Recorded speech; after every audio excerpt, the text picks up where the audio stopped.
Subscribe करें मेरे YouTube channel साची वातने को और फिर बेल आइकन दबाकर ऑल नोटिफिकेशन पर क्लिक करें। कैसे हैं हमारी YouTube फैमिली?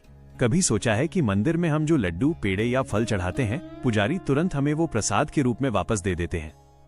लेकिन अगर आप सोने का हार या नकद पैसे चढ़ाएं तो वो वापस क्यों नहीं मिलते? क्यों उन्हें बांटा नहीं जाता? क्या ये कोई धंधा है या फिर इसके पीछे कोई गहरा रहस्य है? चलिए आज इस विषय की गहराई में उतरते हैं और समझते हैं कि इसके पीछे का असली लॉजिक क्या है। एक छोटी सी कहानी के जरिए समझाता हूं। एक गांव में एक जिज्ञासु युवक था जिसने मंदिर के साधु से यही सवाल पूछा। साधु ने मुस्कुराते हुए बहुत ही सुंदर जवाब दिया। साधु ने कहा, बेटा, प्रसाद दो प्रकार के होते हैं, एक क्षणभंगुर जो नष्ट होने वाला है और दूसरा अक्षय जो लंबे समय तक टिकने वाला है।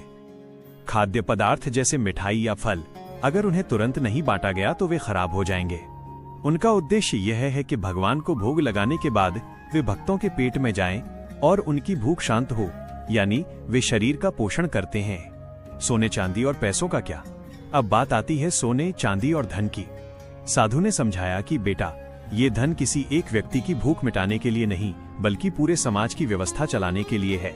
पुराने जमाने में मंदिर सिर्फ पूजा के स्थान नहीं थे बल्कि वे शिक्षा के केंद्र, पाठशालाएं, गरीबों के लिए अन्न क्षेत्र और मुसाफिरों के लिए आश्रय स्थान थे। आप जो सोना चढ़ाते हैं वो मंदिर की भव्यता और सुरक्षा रिजर्व फंड के रूप में संचित रहता है। आप जो पैसे देते हैं उससे मंदिर की सफाई, पुजारियों का निर्वाह, गायों की गौशाला और वहां आने वाले गरीबों के लिए भोजन की व्यवस्था की जाती है। दोस्तों, अगर मंदिर सोना बांटने लगे तो वहां भक्ति कम और लालच बढ़ जाएगा। मिठाई बांटी जाती है क्योंकि वो त्याग और बंटवारे की सीख देती है, जबकि धन रखा जाता है क्योंकि वो सेवा और व्यवस्था के लिए है। इसलिए ये धंधा नहीं बल्कि एक सामाजिक व्यवस्था है। हालांकि हाँ, उन पैसों का सदुपयोग होना चाहिए, यह भी उतना ही जरूरी है।